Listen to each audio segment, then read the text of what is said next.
2025년 첫 수요 공감 예배입니다. 우리 옆 사람에게 이렇게 인사합시다. 우리 새해에도 꼭 은혜 받읍시다. 네. 밤을 샜더니 정신이 없나 봅니다. 앞으로 수요 공감 예배 가운데 또 새롭게 나아갈 것은요, 이 십자가라는 주제를 가지고 좀 귀한 시간 알아가려고 합니다.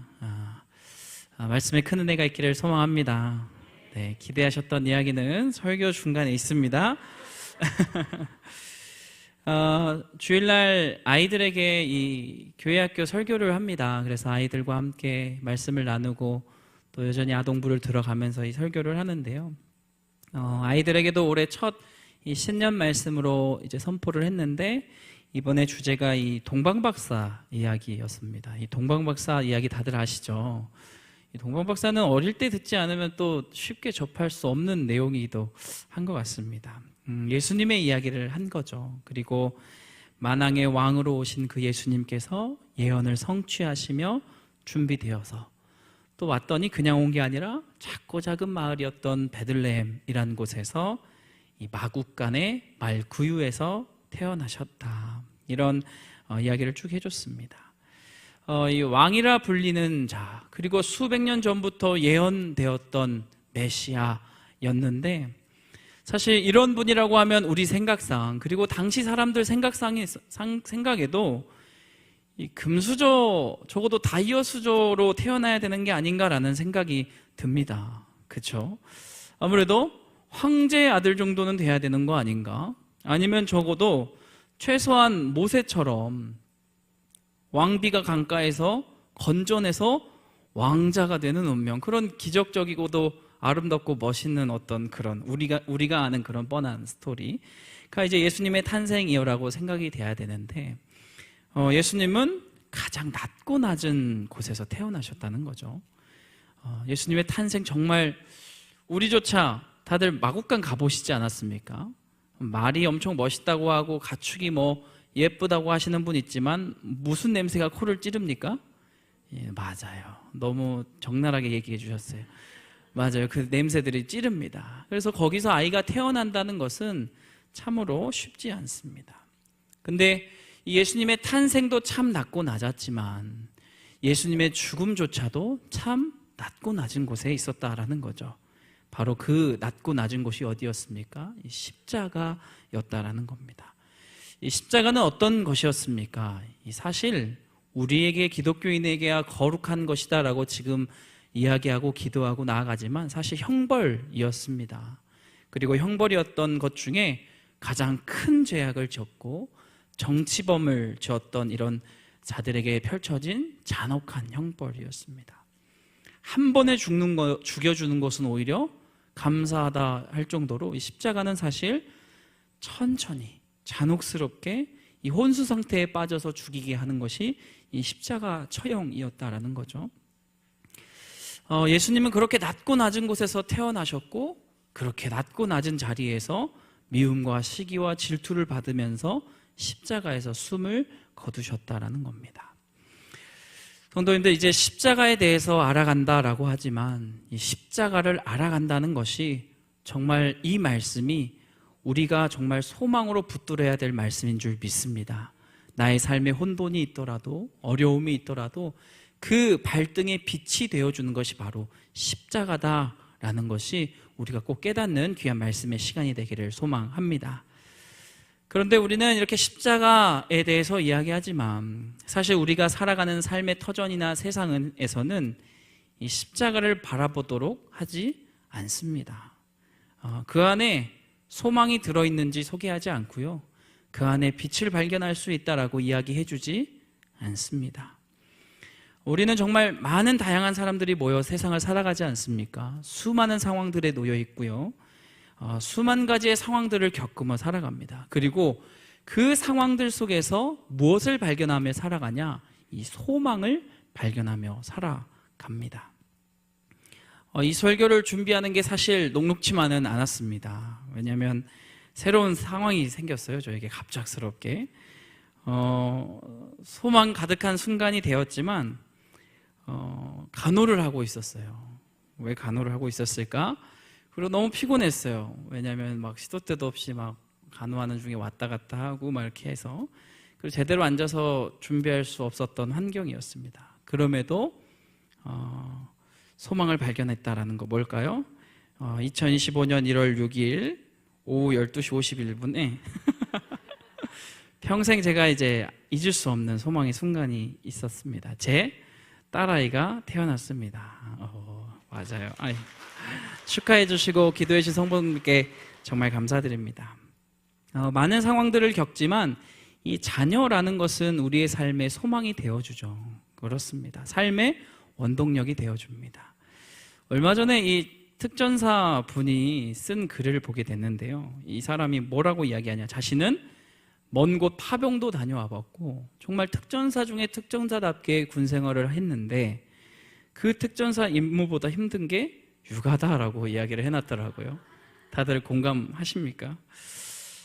하지만 다들 아시죠? 육아가 정말 힘들고 어렵고 정말 나의 삶 가운데 이럴 수 있나라고 생각될 수도 있지만 그 아이가 주는 기쁨이 더 크다라는 것을 여기 부모가 되신 성도님들은 알고 있을 것입니다.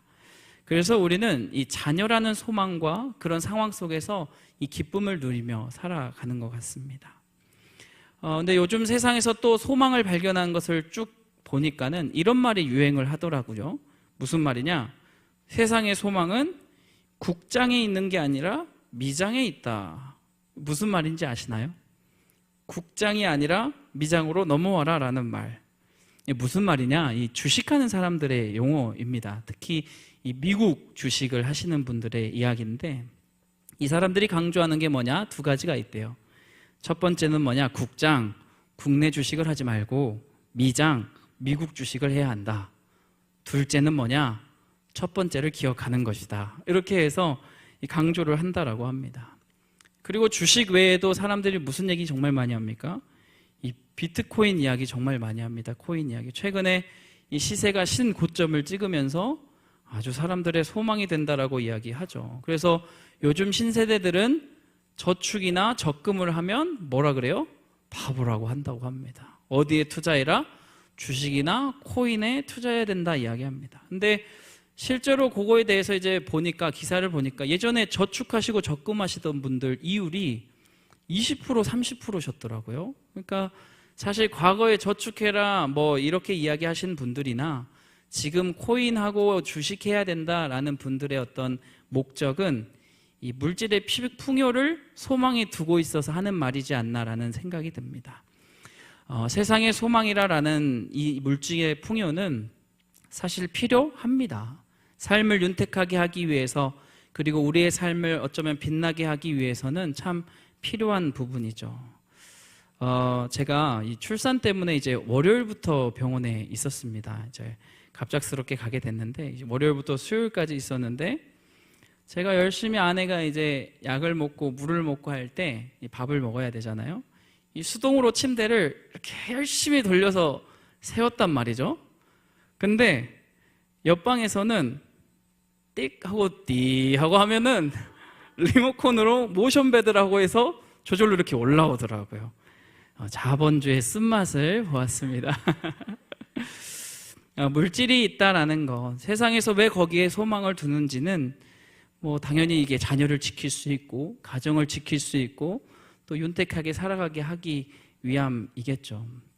이외에도 많은 사람들은 각자의 상황 속에서 소망을 두며 그 소망을 발견하며 살아갑니다. 그럼에도 세상은 그렇기에 십자가를 바라보는 게 아니라 자녀를 바라보게 하고 물질을 바라보게 하고 또 세상에서 자기의 것을 빼앗기지 않도록 어느 소망이 되는 것들을 붙들도록 하다라는 거죠. 더 나아가 사실 이 십자가라는 것은 형벌이었고 참 낮고 낮은 곳에 있는 거기 때문에 이 부정되게 느끼게 해주고 또 많은 그것의 소망이 발견되지 못하게 오늘날 표현들을 하게 됩니다. 십자가를 이야기하면서 소망으로 이야기하는데요. 우리의 말 속에서도 사실 십자가보다는 누가 자동차를 새로 샀다더라 이런 말 더 많이 하지 않습니까? 누가 주식이 더 올랐더라 공유 좀 해라 왜 너만 하냐 배신자 뭐 이렇게 이야기하고 또 누가 복권에 당첨됐더라. 인생은 역시 한 방이지라는 이런 말들이 우리 주변에 더 많지 않나라는 생각이 듭니다. 사실 그리고 말씀을 아는 우리조차도 십자가의 이야기를 듣는 것은 참 또 불편해합니다. 무슨 말일까요? 이 모든 말씀이 소중하지만 우리 안에 예수님의 말씀 중에 듣고 싶은 말을 듣는 것은 또 따로 있다라는 거죠. 그 말씀을 찾아 살아간다는 거죠. 예를 들면 뭐가 있습니까? 많은 사업장에 이렇게 걸려 있습니다. 어떻게 걸려 있습니까? 내 시작은 미약하였으나 내 나중은 심히 창대하리라. 그렇죠? 많은 사람의 기도 속에 또 이런 고백이 많이 있습니다. 무슨 고백입니까? 저도 고백해요. 무슨 고백이죠? 사람이 마음으로 자기의 길을 계획할지라도 그의 걸음을 인도하신 이는 여호와시니라. 이 말씀들이 참 복된 말씀인 줄 믿습니다. 이 말씀이 잘못됐다는 건 아니지만, 근데 우리가 세상의 소망을 바라보면서 그리고 십자가의 소망을 외면한 채 이 말씀들을 붙들어 살아간다면 오늘 말씀 그러한 자들에게 이렇게 우리에게 이야기하고 있습니다. 우리 본문 말씀 다시 한번 읽어볼 텐데요. 우리 12절과 13절 말씀입니다. 우리 함께 읽습니다. 무릇 육체의 모양을 내려 하는 자들이 억지로 너희에게 할례를 받게 함은 그들이 그리스도의 십자가로 말미암아 박해를 면하려 함뿐이라. 할례를 받은 그들이라도 스스로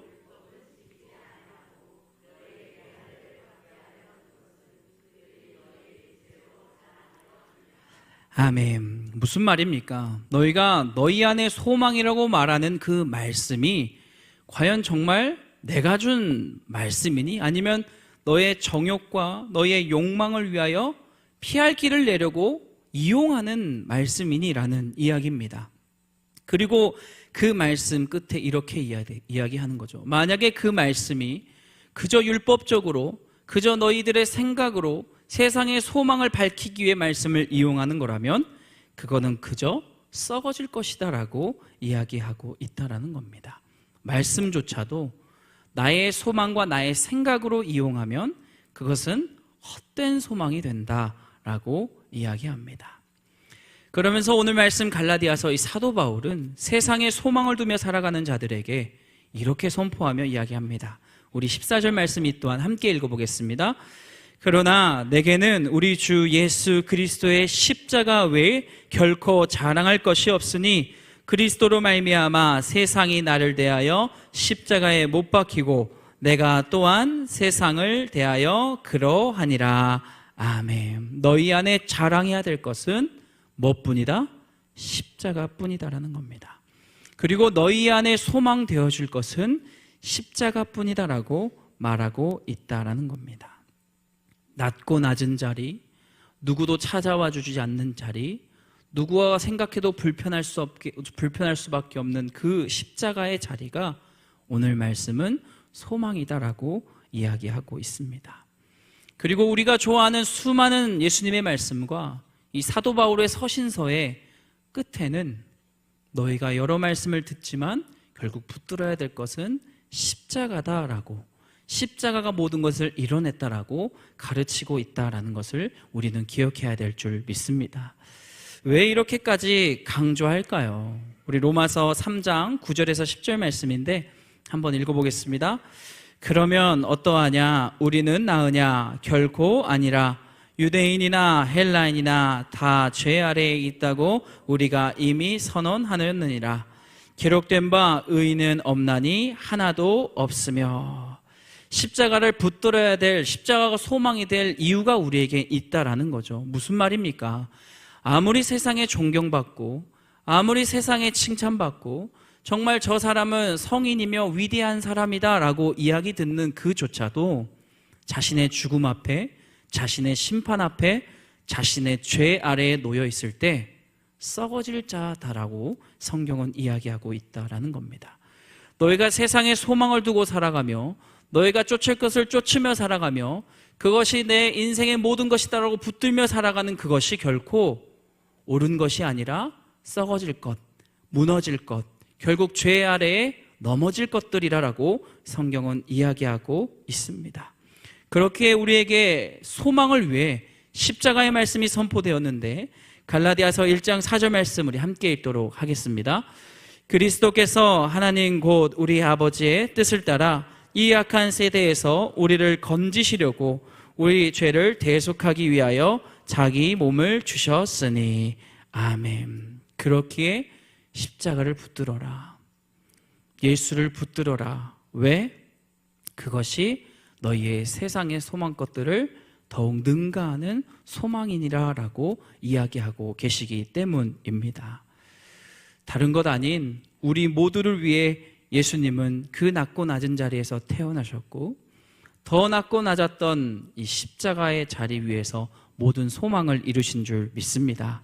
그렇게 예수님은 십자가의 소망으로 우리에게 오셨음을 우리는 선포하고 자랑해야 된다라는 겁니다. 우리는 정말 많은 상황과 많은 소망들 속에서 각자의 만족을 통해서 살아갑니다. 제가 오늘 딸의 탄생을 이야기했지만 사실 딸을 처음 이렇게 딱 제 품에 안아보는데요, 정말 세상이 바뀌는 듯한 마음의 감동과 울컥 하더라고요. 그렇죠, 맞아요. 처음에 멀리서 봤을 때는 몰랐어요. 그래서 내가 부성애가 없나? 살짝 고민했는데 아니더라고요. 맨살이 닿고 그 아이가 내 앞에 보이니까 소망이 이제 보이더라고요. 소망으로 보이더라고요. 근데 딱 안으니까 또 어떤 변화가 있었는지 아십니까? 이 세상의 모든 것이 다 악해 보이더라고요. 다 해칠 것 같고, 저거 다 위험 요소인 것 같고. 우리 성도님들도 다 그러셨을 것 같습니다. 근데 냉정한 아빠라고 이야기할 수 있지만 사실 딸을 가졌다라는 이 소망이라는 건, 이 자녀, 나의 자녀라는 소망이 정말 나에게 참된 평화를 가져다 줄 수 있는가, 이걸 냉정하게 우리는 고민해 봤을 때 사실 아니다라는 거죠. 적어도 제 딸은 저에게 소망이겠죠. 근데 사실 성도님들 축하해 주셨지만 모르는 사람들 같은 경우는 제 딸이 소망이겠습니까?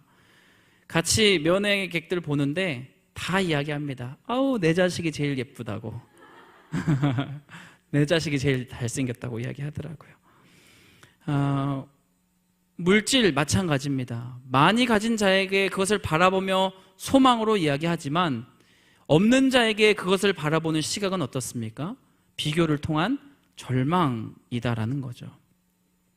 우리 안에 우리의 가치를 세워두기 위해 지키던 소망의 것들은 사실 썩어지고 없어질 것들이 참 많다라는 겁니다. 말씀과 기도도 잘못된 소망으로 품으면 마찬가지입니다. 기도대로 이루어지지 않으면 헛된 기도를 하신 분들 비일비재하게 볼 때 있습니다. 어떤 거 있습니까? 자신의 기도가 이루어지지 않으면 하나님은 안 계시다고, 하나님은 안 살아계시다고 하면서 또 신앙을 버리고 떠나는 경우가 참 우리 주변에 많이 있습니다. 우리의 연약한 모습이죠. 그렇기에 예수님은, 그리고 사도 바울은 수없이 이야기하는 겁니다. 세상의 소망을 바라볼 것이 아니다. 너희가 너희의 정욕과 너희의 생각대로 소망을 품을 것이 아니다. 오직 너희의 흔들리는 삶 속에서, 너희의 심판된 자리, 너희의 죄된 자리 속에서 너희를 승리로 이끌어줄 십자가만이 너희의 소망이다라고 이야기하는 줄 믿습니다. 그렇게 사도 바울은 이야기하는 거죠. 내게는 우리 주 예수 그리스도의 십자가 외에는 자랑할 것이 없다. 이것이 우리의 선포가 되어야 되는 줄 믿습니다. 십자가는 소망입니다. 그리고 십자가는 사랑입니다. 십자가는 내가 하나님의 자녀로서 복을 누리게 회복해야 하는 기적인 줄 믿습니다. 십자가의 사랑을 이루시기 위해서 예수님 어떻게 나아가셨습니까? 물론 겟세마네 동산에서 눈물 흘리며 피눈물 흘리며 두려워하시고 기도하셨지만 결단하시고 십자가의 길을 걸어가실 땐 그 누구보다 담대히 나아가셨습니다. 그 길을 사랑하던 제자들이 말렸습니다. 하지만 이 사탄의 자식아 방해하지 말아라 이야기하시고 십자가의 길을 담대하게 나아가셨습니다. 그 길이 비록 조롱과 비난과 아픔의 길이더라도요. 그리고 마지막에 외치셨습니다. 다 이루었다. 테텔레스타이. 말씀을 마무리합니다. 사랑하는 성도님들, 사실 예수님은 힘의 논리로 이 세상의 왕처럼 이 땅을 정복하실 수 있는 분이셨습니다. 그렇게 하실 수 있으셨어요. 엘리야가 기도하자 하늘에 불을 내리신 분이 하나님이셨습니다. 수많은 병사들을 하루아침에 목숨 잃게 하는 것 정말 쉽게 이루신 분이 하나님이셨습니다. 더 나아가 이 땅의 모든 홍수로 모든 것을 멸하게 하신 것도 하나님이셨고요. 그 큰 이 물을 반으로 딱 갈라서 걷게 하는 기적을 보이시는 것도 하나님이셨습니다. 수많은 천군 천사를 보내셔서 지금 당장 하나님의 자녀들을 지켜라, 그리고 그들의 소망을 이뤄내라 라고 명하셨으면 이 땅은 그렇게 되었을지도 모릅니다. 하지만 십자가를 통해서 보이신 것은요, 여전히 나의 자녀를 위해 기도하는 그 작고 연약한 어머니의 기도 소리에 집중하기 위하셨을 것입니다. 질병의 아픔과 고통 속에서 처절히 싸우고 있는 그 낮은 자리에 있는 자에게도 소망을 주시기 위함이셨을 겁니다. 그 어떠한 자도 놓쳐주실 수 없었기에 십자가의 사랑을 보이신 줄 믿습니다. 그 낮고 낮은 자리, 십자가의 사랑이 우리에게 소망이 되는 줄 믿습니다. 따라서 성도님들, 우리의 상황이 정말 수만 가지에 이르고 각자의 삶에 붙들어야 할 소망이 다른 것 압니다. 하지만 자랑스럽게 외쳐야 될 것은 십자가인 줄 믿습니다. 십자가 그것만이 나를 구원합니다. 십자가 그것만이 나의 자녀를 구원합니다. 십자가 그것만이 우리의 삶을 구원하는 줄 믿습니다. 따라서 우리의 삶에 어떤 세상의 소리에 빼앗기지 마시고 내 결코 자랑할 것 십자가밖에 없다 라고 자랑하셔서 변치 않는 소망을 붙드심으로 온전히 2025년을 또 은혜로 살아가시는 저와 성도님들 되시기를 축복합니다. 아멘. 기도하겠습니다. 사랑과 은혜가 풍성하신 하나님, 우리에게 자신의 독생자 아들을 바치심으로 십자가의 사랑을 허락하여 주심에 감사합니다. 주님, 그것이 얼마나 큰 가치고 위대한 일이며 그것이 얼마나 모든 일을 품는 소망의 사건임을 우리가 기억하여서 십자가를 붙듦으로 이 땅 살아갈 때 승리할 수 있는 하나님의 자녀들 될 수 있도록 축복하여 주시옵소서. 주님, 십자가의 사랑에 참으로 감사합니다. 2025년도 그 십자가 사랑을 붙들며 승리하는 저와 성도님들 될 수 있도록 인도하여 주시옵소서. 감사하며 예수님의 이름으로 기도하옵나이다. 아멘.